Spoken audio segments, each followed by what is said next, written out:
Olá pessoal, bem-vindos à nossa primeira aula do nosso curso de Filosofia e Sociologia para o UFPR. Nós vamos começar com a obra da professora Nancy Fraser, intitulado Da Redistribuição ao Reconhecimento, Dilemas da Justiça numa Era Pós-Socialista. Esse texto ele é um artigo acadêmico, ele não é nenhum livro, nem mesmo um trecho de um livro, então ele é um texto completo. E ele traz umas questões bastante interessantes e profundas para nós pensarmos as questões sobre justiça social nos dias de hoje. Nesse nosso primeiro vídeo eu vou falar um pouquinho sobre a professora Nancy Fraser e vou dar uma breve introdução também ao texto e pegar as principais linhas que ele trabalha. A professora Nancy Fraser, ela é uma professora estadunidense, ela ainda é viva, tá ali com seus 75 anos, e é muito importante a gente entender isso para a gente perceber de qual tempo, ou melhor dizendo, a partir de que tempo que o pensador, o filósofo ou autor do texto, ele está enxergando a sociedade. Então a professora Fraser, ela é uma pensadora atual, ela está enxergando a sociedade da maneira que ela está se desenvolvendo nos dias de hoje. Então ela é nascida nos Estados Unidos, ela é uma filósofa, professora universitária, socióloga, cientista política, muito importante no pensamento feminista do século 20 e 21, cujas principais linhas de discussão são aquilo que ela mesma também vai dizer no texto, os conceitos de distribuição, reconhecimento e representação. Nesse texto escolhido pela UFPR, ela trabalha principalmente os atritos que podem haver entre os fenômenos de distribuição e reconhecimento. Tá, ô Ferrari, o que são os atritos de fenômenos de distribuição, de reconhecimento? A gente já vai ver tudo isso com muita calma.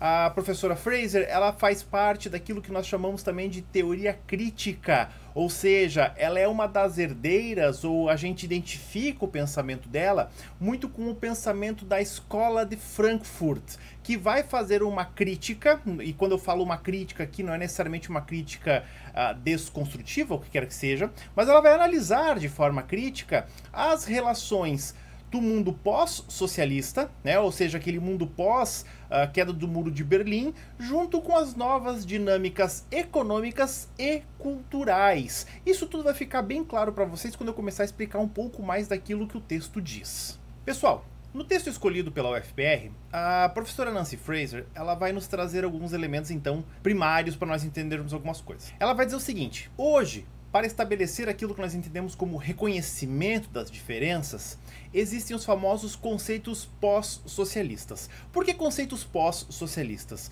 Porque lá ao longo do século XX, principalmente ali década de 1920 até a década de 1980, praticamente todo o século XX, o mundo se dividia, então, a partir de uma ótica capitalismo e socialismo, né? O capitalismo, ele oprime as pessoas por conta da exploração econômica, por conta da exploração da mão de obra, por conta da marginalização empregatícia, educacional e assim por diante. Então o socialismo, ele se apresentava como o quê? Ele se apresentava como um remédio para isso, né? O socialismo dizia não, o socialismo ele pode acabar com essas estruturas de desigualdade, com essas estruturas de exclusão social, principalmente por meio do quê? Principalmente por meio de um Estado que agiria para diminuir essas diferenças ou até mesmo para acabar com essas diferenças. Bom, o resultado das experiências socialistas, principalmente do século XX, vão ser o quê? Vão ser, em sua grande maioria, em sua imensa e esmagadora maioria, estados ditatoriais e com diversos problemas. O maior exemplo, claro, é a União Soviética. Não vou entrar aqui no debate se a União Soviética ela deu certo ou não deu certo, porque não é esse o espaço. A gente tem que analisar os resultados práticos. Teve fim da pobreza na União Soviética? Teve inclusão social de grupos excluídos como as mulheres? Com certeza teve. Mas a que custo? Ao custo de uma ditadura, ao custo do extermínio, né, de opositores políticos, a um custo muito pesado. Tanto que a gente vai ver que no final dos anos 80, começo dos anos 90, a União Soviética ela deixa de existir. Claro que nós ainda temos, por exemplo, a questão cubana, né, que se apresenta como um socialismo, e claro, também a questão chinesa. Mas a China já é todo um outro novo socialismo, a gente até pode colocar assim um capitalismo de Estado, um socialismo de mercado. Não vou entrar nesse quesito agora, tá? Porque a discussão não é essa. A discussão é que a professora Nancy Fraser ela viu o seguinte: olha, a União Soviética, ou no caso, o socialismo, né? Ele acabou como uma perspectiva de transformação revolucionária, ao menos como um grande discurso, por mais que ainda existam socialistas e a discussão socialista, e ela é válida e ok, beleza, mas agora existem novas formas de se enxergar a diferença, que não é mais apenas econômica. E que formas de enxergar a diferença entre as pessoas são essas que a professora Nancy Fraser aponta? Elas são a nacionalidade, ou seja, né, nós temos as pessoas de diferentes países, isso aí é até meio óbvio, a questão de raça ou etnicidade e também a questão de gênero e sexualidade. Ou seja, a gente ainda tem os parâmetros de divisão por raça ou etnia. Aqui no Brasil é mais do que visível, claro, a questão do racismo, né? Então o racismo ele é uma forma de divisão das pessoas. Ah, o fulano é branco, o fulano é negro. Em outros lugares do mundo existem outros racismos. Quando a gente vai lá, por exemplo, lá para o Oriente, nós pegamos a questão, por exemplo, indianos e paquistaneses, minorias étnicas no Oriente Médio. Então, claro, quando a gente fala raça e etnicidade, nós não estamos falando especificamente sobre brancos e negros. Claro que aqui nos nossos exemplos é isso que nós vamos usar, porque a gente tem que entender e fazer uma aplicabilidade desse texto para a realidade brasileira, porque é aí que a UFPR vai cobrar a gente. A UFPR vai lá, veja, a gente tem que dominar o texto e saber onde que a UFPR vai cobrar. Então, claro que a UFPR ela vai aplicar preferencialmente nos problemas brasileiros. Tanto que as outras obras, como por exemplo o Darcy Ribeiro, né, a gente vai ver, a gente tem que pensar essas obras em conjunto.